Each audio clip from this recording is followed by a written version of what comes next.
అభి పెళ్లి గురించి ఇప్పుడు మాట్లాడొద్దు, తర్వాత మాట్లాడదామని చెప్పానా? శాశ్వతంగా ఆ సంబంధాన్ని నేను వద్దు అనుకోవడం లేదు. ఓహో, అయితే మేడం గారు ఇంకా రియల్ ఎస్టేట్ సంబంధాన్ని వదిలిపెట్టాలనుకోవడం లేదు. అభికి సంబంధం మాట్లాడదాం అనుకుంటున్నారా? అది నేను చచ్చినా జరగనివ్వను. చూడండి, మాట్లాడకుండా ఉండవే. అట్లీస్ట్ అభి పెళ్లి విషయాన్ని టెంపరీగా ఆపగలిగాం కదా, దాన్ని తలుచుకొని సంతోషపడ. మిగతా విషయాలు తర్వాత మాట్లాడుకుందాం.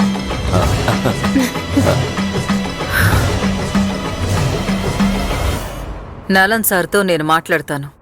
అర్జున్ పెళ్లికి మిగతా ఏర్పాట్లు నేను స్టార్ట్ చేయమని చెప్తాను. సత్య అర్జున్ల పెళ్లి ఏ సమస్య రాకుండా మనం జరిపించాలి సీను. దాని గురించి నువ్వు నాకు తర్వాత చెప్పు. సరే అక్క.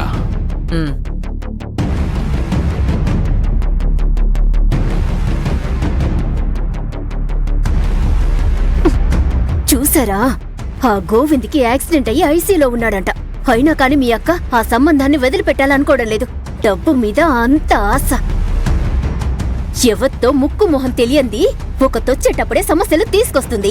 అపశకునం శుభశకునం చూసే మీ అక్కకి అది మాత్రం కళ్ళకి కనిపించడం లేదు. రియల్ ఎస్టేట్ ఓనర్ ఆస్తి మాత్రమే పెద్ద కటౌట్లా కళ్ళకి కనిపించేస్తోంది.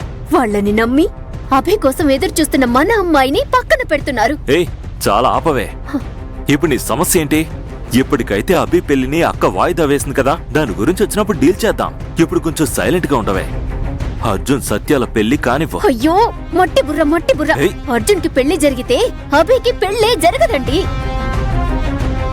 ఆ జ్యోతిషుడు ఇద్దరు పెళ్లిళ్ళు ఒకేసారి చెయ్యాలి అనే కదా చెప్పి వెళ్లారు.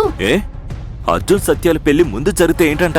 అప్పుడు ఆ సత్య ఇంట్లో అడుగుపెట్టి పెత్తనం చేస్తుందండి. అది అభికి శృతికి పెళ్లి జరగనివ్వదు.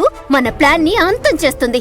చాముండేశ్వర్ని గుప్పిట్లో పెట్టేసుకుంటుంది. అభి పెళ్లిని దానికిష్టమైన వాళ్లతో చెయ్యాలని ప్లాన్ చేస్తుంది. ఇలా చూడండి, ఈ ఇంటికి కోడలిగా రావడానికి ముందే గోవింద్ కూతుర్ని అభితో పెళ్లి చెయ్యాలని చూసిందండి. ఈ ఇంట్లో అడుగు పెట్టిన తర్వాత చేతులు కట్టుకుని చూస్తూ నిలబడుతుందా చెప్పండి? లేదు, నేను వెళ్ళి అక్కతో మాట్లాడతాను. అభి శృతి ఒకరినొకరు ఇష్టపడుతున్నారని చెప్తాను. సత్య కోడలిగా వస్తే అది చేసే మొదటి పని మిమ్మల్ని మీ అక్కని వేరు చేయడమే. దాన్ని మీరు తక్కువగా అంచనా వేయకండి. డ్రైవర్ కి దెబ్బ తగిలినప్పుడు మీరు మీ అక్క కార్ని తీయకూడదు అని చెప్పారు. కాని మీ అక్క రాగానే ఎవరి మాట వింది? అవును, సత్య మాట వినింది. డ్రైవర్ ని హాస్పిటల్ తీసుకెళ్ళడానికి కారు ఇచ్చేసింది కదా. ఏమండి, ఇది కేవలం శాంపిల్ మాత్రమే.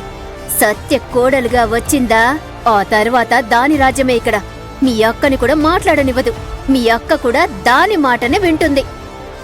ఈ కష్టాలని మనకవసరమా చెప్పండి? శృతితో అభి పెళ్లి మనం ఎలా చేయగలమండి? ఆ సత్య మనల్ని కట్ చేస్తుందండి. అయ్యో, ఎందుకే ఇలా ఒక్కసారిగా కన్ఫ్యూజ్ చేస్తున్నా? కన్ఫ్యూజన్ కాదండి, మీకు క్లారిటీగా చెప్తున్నా. జాగ్రత్తగా వినండి. ఎలాగైతే ఆ రియల్ ఎస్టేట్ ఓనర్ ఈ ఇంటికి రాకూడదని నేను చెప్పానో, అదే విధంగా ఆ సత్య ఈ ఇంటి వైపు తలెత్తి చూడకూడదు. గోవిందుని గోవిందా చేసినట్టే ఆ సత్య చాప్టర్ కూడా క్లోజ్ చేయండి.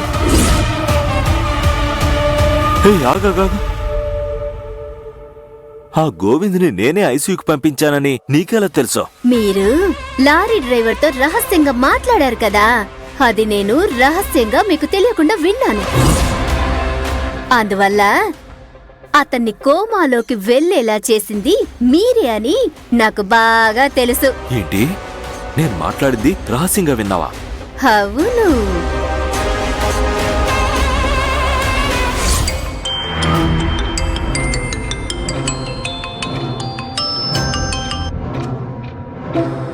హలో సార్, నేను మాణిక్యాన్ని.